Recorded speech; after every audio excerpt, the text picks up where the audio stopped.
ਸਾਂਝਾ ਪੰਜਾਬ ਤੇ ਤੁਹਾਡਾ ਸਵਾਗਤ ਹੈ ਤੇ ਅੱਜ ਅਸੀਂ ਬੜੇ ਲੰਮੇ ਸਮੇਂ ਬਾਅਦ ਇੱਕ ਵਾਰੀ ਫੇਰ ਗੱਲਬਾਤ ਕਰਨ ਜਾ ਰਹੇ ਹਾਂ ਰੋਜ਼ੀ ਕੌਰ ਉਹਨਾਂ ਦੇ ਨਾਲ। ਰੋਜ਼ੀ ਜੀ ਸਾਂਝਾ ਪੰਜਾਬ ਤੇ ਜੀ ਆਇਆਂ, ਸਤਿ ਸ਼੍ਰੀ ਅਕਾਲ। ਸਤਿ ਸ਼੍ਰੀ ਅਕਾਲ।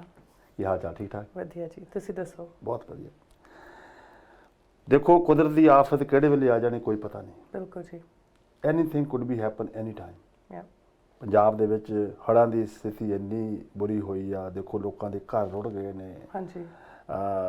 ਪਾਣੀ ਪਾਣੀ ਹੋਇਆ ਪਿਆ ਤੇ ਬਹੁਤ ਚੰਗਾ ਲੱਗਾ ਜੋ ਤੁਹਾਡੇ ਨਾਲ ਗੱਲਬਾਤ ਕੀਤੀ। ਤੁਸੀਂ ਸੋਚ ਰਹੇ ਹੋ ਕਿ ਉਹਨਾਂ ਲੋਕਾਂ ਦੀ ਮਦਦ ਕੀਤੀ ਜਾਵੇ। ਬਿਲਕੁਲ ਜੀ। ਥੋੜੀ ਜਿਹੀ ਉਹਦੇ ਬਾਰੇ ਜਾਣਕਾਰੀ ਦਿਓ। ਸੋ ਮੈਂ ਕੀ ਹੈਲਪ ਕਰਨਾ ਚਾਹੁੰਦੀ ਹਾਂ ਕਿ ਕਾਫੀ ਲੋਕਾਂ ਦੇ ਘਰ ਵੀ ਰੁੜ ਗਏ ਨੇ ਆਫਟਰ ਦ ਫਲੱਡਸ। ਆਲਸੋ ਕਿ ਜਿਨ੍ਹਾਂ ਨੂੰ ਫੂਡ ਚਾਹੀਦਾ ਆ, ਸ਼ੈਲਟਰ ਚਾਹੀਦਾ, ਇਸ ਵੇਲੇ ਕੱਪੜੇ ਵੀ ਚਾਹੀਦੇ ਹੋਣਗੇ, ਸੋ ਉਹਨਾਂ ਦੀ ਮਦਦ ਕਰਨਾ ਚਾਹੁੰਦੀ ਹਾਂ ਮੈਂ। ਓਕੇ। ਅਤੇ ਕਿਸ ਤਰ੍ਹਾਂ ਤੁਸੀਂ, ਜੇ ਹੁਣ ਤੁਹਾਨੂੰ ਕੋਈ ਲੋਕੀ ਪੈਸੇ ਦਿੰਦੇ ਆ, ਕਿੱਦਾਂ ਡਾਇਰੈਕਟ ਡਿਪੋਜ਼ਿਟ ਕਰ ਸਕਦੇ ਆ, ਕਿੱਦਾਂ ਤੁਹਾਨੂੰ ਪੈਸੇ ਦੇ ਸਕਦੇ ਡੋਨੇਸ਼ਨ?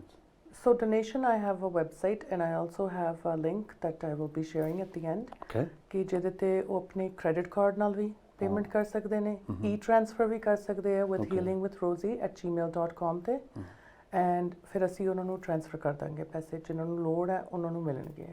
ਕਈ ਵਾਰੀ ਕੀ ਹੁੰਦਾ ਰੋਜੀ ਜੀ, ਜਦੋਂ ਆਪਾਂ ਆਪਣੇ ਦਿਲੋਂ ਸੇਵਾ ਕਰਦੇ ਹਾਂ ਤੇ ਅੱਗੇ ਵੀ ਹੋਇਆ ਕਈ ਵਾਰੀ ਪੈਸੇ ਸਹੀ ਜਗ੍ਹਾ 'ਤੇ ਨਹੀਂ ਪਹੁੰਚਦੇ, ਉਹਦੇ ਬਾਰੇ ਤੁਸੀਂ ਕੀ ਸੋਚਿਆ ਵੀ ਕਿਹਨੇ ਸਹੀ ਲੋਕਾਂ ਜਿਹਨਾਂ ਨੂੰ ਲੋੜ ਹੈ ਬਿਲਕੁਲ ਉਹਨਾਂ ਨੂੰ ਮਦਦ ਮਿਲ ਸਕੇ, ਨਾ ਕਿ ਪੈਸੇ ਰਾਹ 'ਚ ਹੀ ਰਹਿ ਜਾਣ?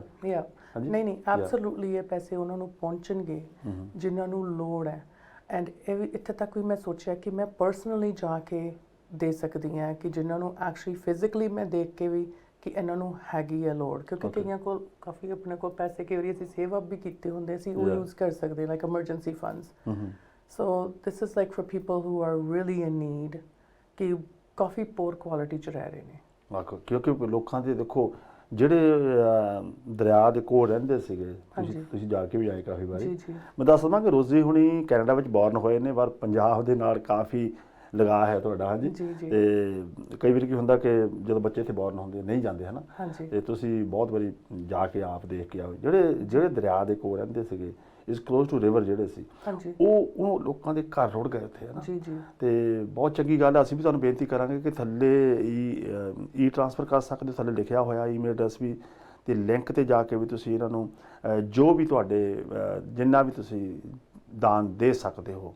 ਦੇਖੋ, ਕਈ ਵਾਰੀ ਕੀ ਹੁੰਦਾ ਨਾ, ਲੋਕੀ ਰੱਜਿਆਂ ਨੂੰ ਰਜਾਉਂਦੇ ਨੇ, ਜਿਨ੍ਹਾਂ ਕੋਲ ਸਾਰਾ ਕੁਝ ਹੈਗਾ ਉਹਨਾਂ ਨੂੰ ਦਿਖਾਵੇ ਲਈ ਹੈ ਨਾ। ਪਰ ਇਹ ਚੰਗੀ ਗੱਲ ਹੈ ਕਿ ਤੁਸੀਂ ਜਿਨ੍ਹਾਂ ਨੂੰ ਜ਼ਰੂਰਤ ਹੈ ਉਹਨਾਂ ਨੂੰ ਤੁਸੀਂ ਜਾ ਕੇ ਮਦਦ ਕਰੋਗੇ, ਜਾਂ ਕੋਈ ਨਾ ਕੋਈ ਪਰਸਨ ਤੁਹਾਨੂੰ ਉੱਥੇ ਜੇ ਮਿਲ ਜਾਂਦਾ ਤੁਸੀਂ ਉਹਨਾਂ ਨੂੰ ਵੀ ਪੈਸੇ ਭੇਜ ਸਕਦੇ ਹੋ। ਤੇ ਅੰਤ ਵਿੱਚ ਕੁਝ ਹੋ ਸਕਦਾ ਹੈ। ਬੇਸਿਕ ਨੈਸੈਸਿਟੀਜ਼ ਜਿਹੜੀਆਂ ਲੋਕਾਂ ਨੂੰ ਚਾਹੀਦੀਆਂ ਨੇ, specially shelter, we need a roof, ਕਿ ਸਾਡੇ ਸਿਰ ਉੱਤੇ ਰੂਫ ਹੋਣਾ ਚਾਹੀਦਾ, ਛੱਤ ਹੋਣੀ ਚਾਹੀਦੀ ਹੈ ਜਿੱਥੇ ਅਸੀਂ ਹਰ ਤੂਫਾਨ ਤੋਂ ਆਪਣੇ ਆਪ ਨੂੰ ਅਸੀਂ ਸਿਕਿਉਰ ਰੱਖ ਸਕੀਏ, ਰਾਈਟ। ਸੋ ਜਿਨ੍ਹਾਂ ਦੇ ਨਾਲ ਇੱਦਾਂ ਬੁਰੀ ਘਟਨਾ ਵਾਪਰ ਗਈ ਹੈ ਹੁਣ, ਕਿ ਫਲੱਡ ਕਾਰਨ ਘਰਾਂ ਦੇ ਘਰ ਰੁੜ ਚੱਲੇ ਨੇ, ਕਲਾਪਸ ਹੋ ਰਹੇ ਨੇ, ਵੀਡੀਓਜ਼ ਅਸੀਂ ਕਾਫੀ ਦੇਖ ਰਹੇ ਜੋ ਆ ਰਹੀਆਂ ਨੇ। ਸੋ ਉਹਨਾਂ ਵਾਸਤੇ ਇਹ ਮਦਦ ਹੈ। ਇੱਥੇ ਤੁਸੀਂ ਆਪਣਾ ਫੋਨ ਨੰਬਰ ਦੇ ਸਕਦੇ ਹੋ ਜੀ। It's 6479901846।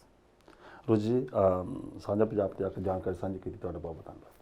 Thank you so much. ਸਤਿ ਸ਼੍ਰੀ ਅਕਾਲ।